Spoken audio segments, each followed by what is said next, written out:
கள்ளக்குறிச்சி, சேலம், ஈரோடு அந்த அந்த கள்ளக்குறிச்சி, சேலம்லாம் கனமழை இருக்குன்னு சொல்லி நேத்து முந்தாநேத்து நியூஸ்ல போட்டிருந்தாங்க. சில பேர் பார்த்திருக்கலாம், சில பேர் பார்க்காம.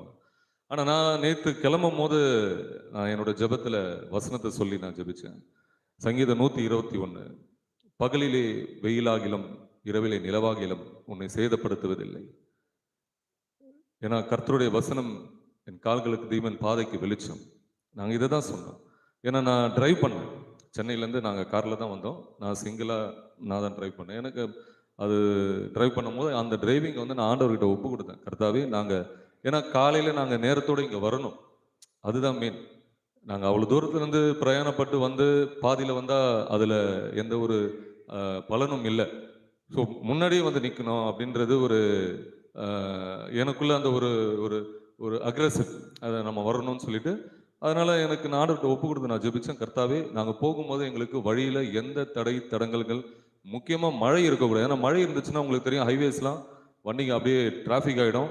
நம்ம போக வேண்டிய நேரத்திற்கு நம்மளால் போக முடியாது. ஸோ இது ஒரு தடங்களாக கூட ஆகலாம். அதனால நான் ஜெபம் பண்ணேன். அந்த ஜெபத்தை கர்த்தர் கேட்டார்.